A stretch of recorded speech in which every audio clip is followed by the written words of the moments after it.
Bonjour, dans cet exercice, on va prendre le triangle équilatéral ici, donc tous les côtés mesurent 1. À l'intérieur, on a des carrés. Alors les miens sont pas trop carrés, mais c'est vraiment des carrés. Le premier mesure, ses côtés mesurent A, le deuxième ses côtés mesurent 2A, et le troisième ses côtés mesurent 3A. Et notre but, ça va être de calculer la valeur de petit a. Là, ce qu'il faut faire, c'est un peu de réflexion, de travail graphique. Qu'est-ce qu'on veut? On veut petit a. Ok, les petits a, bon, on a un a qui est ici. On a 2A qui est ici, on a 3A qui est ici.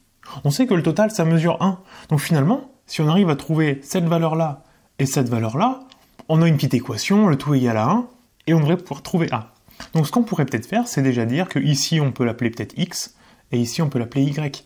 On peut donc dire que X plus A plus 2A, ça en fait 3, plus 3A, ça fait 6A, plus le Y égale à 1. Puisque la longueur d'un côté, comme le triangle équilatéral, ils ont tous les mêmes longueurs, et chaque côté mesure 1. Maintenant, la question, c'est comment on peut calculer x et comment on peut calculer y. On peut déjà voir ce qui se passe pour x. Pour x, on a un triangle, ici, qui est rectangle. Comme on a des carrés, ici, il y a forcément un angle droit. Donc là, on a un angle droit. On sait que la longueur ici, c'est petit a. Là, on a petit x. Mais, on sait que notre triangle, au total, il est équilatéral. Ce qui veut dire que tous les angles mesurent la même longueur. On sait que la somme des angles dans le triangle, c'est 180 degrés. Donc si chacun mesure la même longueur, un angle mesure 180 divisé par 3, autrement dit mesure 60 degrés. Donc là, on sait qu'on a 60 degrés. Donc on connaît l'angle ici. Quand on est dans un triangle rectangle, on peut faire du SOHCAHTOA, ce que vous aviez vu en troisième. Ici, donc on connaît cet angle-là, et les valeurs qui nous intéressent, c'est celle qui est en face, opposée, et le côté qui est en dessous, adjacent. Autrement dit, on va prendre la tangente, parce qu'on sait que tangente d'un angle, donc ici de 60 degrés, TOA, SOHCAHTOA, opposé, donc le opposé c'est le petit a, divisé par le adjacent, le petit x. Alors comment on calcule tangente 60 sans calculatrice évidemment? Tangente, il faut savoir que c'est sinus divisé par cosinus. Donc là, c'est comme si on avait sinus 60 degrés divisé par cos 60 degrés. Tout ça égale à petit a sur x. Et puis sinus 60 degrés, en fait, on connaît peut-être pas forcément avec les degrés, par contre, 60 degrés, on peut le convertir en radians. En radians, c'est égal à pi sur 3 radians. Si jamais vous avez un peu de mal à faire la conversion degrés-radians, il y en a une qui marche très bien, c'est un tour de cercle complet. C'est 360 degrés. Un tour de cercle complet, on est censé savoir que c'est 2 pi radians. Donc en fait, c'est égal à 2 pi radians. Nous, si on veut 60 degrés, on va faire un petit produit en croix pour voir ce qu'on a ici. X, c'est 2 pi fois 60. Divisé par 360. Alors on va pouvoir simplifier un petit peu parce que déjà il y a un 0 en haut, un 0 en bas qui dégage. Ensuite, le 6 avec le 36. 36 c'est 6 fois 6, donc on peut virer le 6 en haut et il restera qu'un 6 en bas. Et puis 2 pi sur 6, on peut simplifier par 2, il restera pi sur 3. Donc on retrouve bien que 60 degrés c'est pi sur 3. Et on est censé savoir que sinus, ça c'est vraiment des valeurs à connaître par cœur. Sinus pi sur 3 c'est racine de 3 sur 2. Et cosinus pi sur 3 c'est égal à 1/2. Donc là, on va avoir finalement sinus, on l'a dit, racine de 3 divisé par 2, le tout divisé par 1/2. Tout ça égale à a sur x. Bon, on divise par la même quantité en haut, on divise par la même quantité en bas, c'est comme si on faisait rien. Donc les divisés par 2, ils dégagent, et il nous reste racine de 3 sur 1, autrement dit racine de 3 tout court, égale a sur x.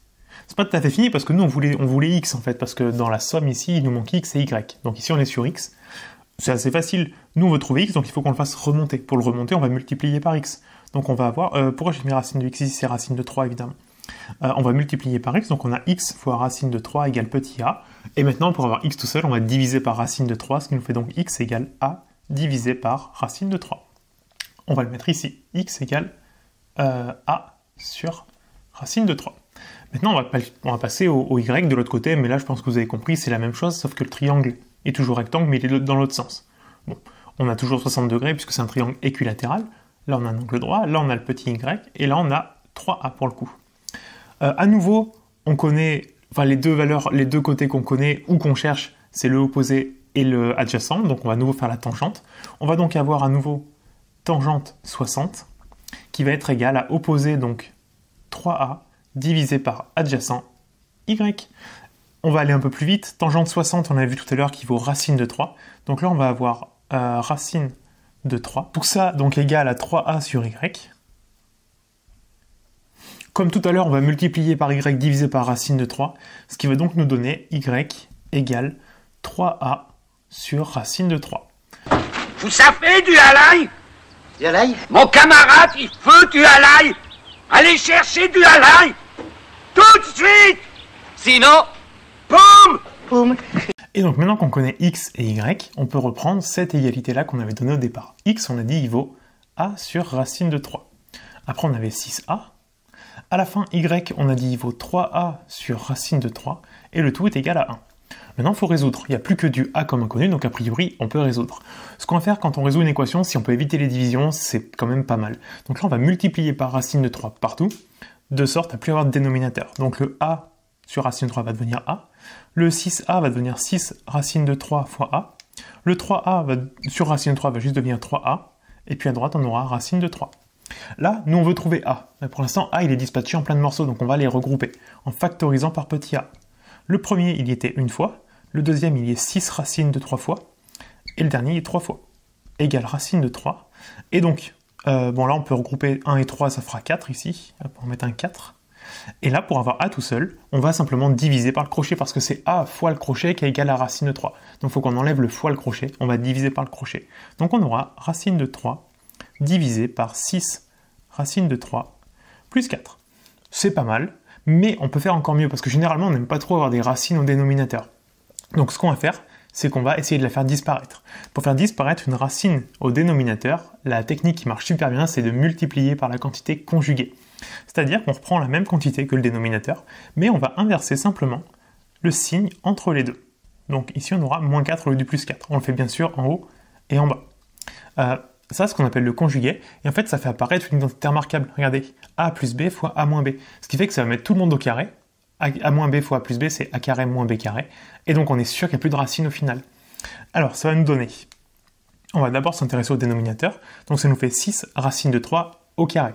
Quand on a une multiplication au carré, le carré va sur tout le monde. Donc, sur le 6, qui fera 36, et sur le racine de 3, qui fera 3. 3 fois 36, ça fait 108. Donc là, on aura 108, moins b carré, donc 4 au carré, moins 16. Et au numérateur, on va avoir racine de 3 fois 6 racine de 3. Bon, les deux racines, on peut les mettre ensemble, qui fera 3. 3 fois 6, ça fait 18. Et à côté, on va avoir moins 4 racine de 3.